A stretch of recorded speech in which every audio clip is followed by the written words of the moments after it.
પાછળ આજે અમે ગિરનાર ચડવા માટે આવ્યા છીએ. હાલમાં અમે જૈન દરસા સુધી પહોંચી ગયા છે. ત્યાં સુધી મારી સાથે મારા મિત્ર એવો એડવોકેટ શ્રી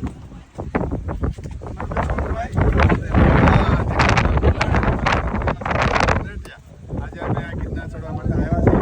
જે એક ચોમાસાની એક ઋતુ છે. આપણા સાથે મારી સાથે જેમિસભાઈ પણ છે, મારા દીપકભાઈના મિત્ર છે, જે હાલમાં શૂટિંગ કરી રહ્યા છે. અમે સવારે 3 વાગે આસપાસ વાતાવરણ એકદમ ધુમ્મસવાળું અને એકદમ ભેજવાળું વાતાવરણ છે. અને હાલમાં જે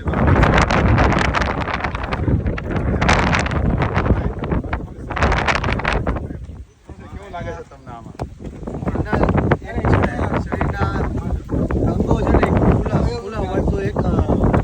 ટ્રેકિંગ કહેવાય. આને કોઈ માનતા સ્વરૂપે ન લો અને એન્જોયમેન્ટ અને ખાવા પીવાનું કોઈ કરતું ચડવું અને આગળ વધવું જે શબ્દો આ અનુરૂપ પ્રસંગે અમે લગભગ ચોમાસાની ઋતુમાં મોસ્ટ ઓફલી ગિરનાર ચડવા છીએ. અને જે ચોમાસાની ઋતુનું જે વાતાવરણ હોય ધુમ્મસવાળું, એની મજા જ કંઈક અલગ છે. આમ સ્વર્ગમાં આવી કહેવાય ને એવો અહેસાસ થાય. એટલે તમામ લોકોને અને ફોલોવર્સને એક વિનંતી, ચોમાસામાં બને શક્ય હોય તો એકવાર ગિરનારનો લાવો લેવો જોઈએ.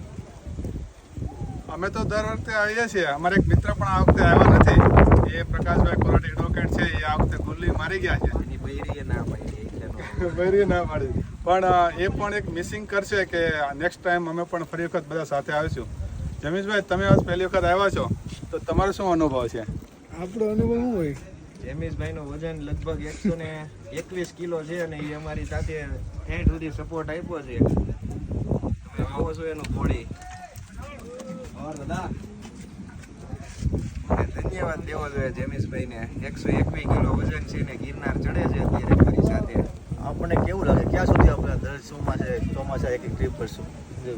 દર ચોમાસામાં એકવાર આવવાનું. ચાલો, અંબાજી દૂર નથી. લોકો પણ આવી રહ્યા છે, ગિરનાર ચડી રહ્યા છે બધા લોકો. એન્જોય.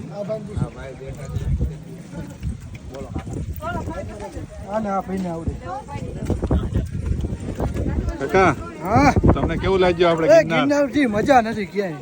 હે ને? ગિરનાર જેવી મજા જ નથી. દર વર્ષે અહીંયા દર વર્ષે આવવાનું? દર વર્ષે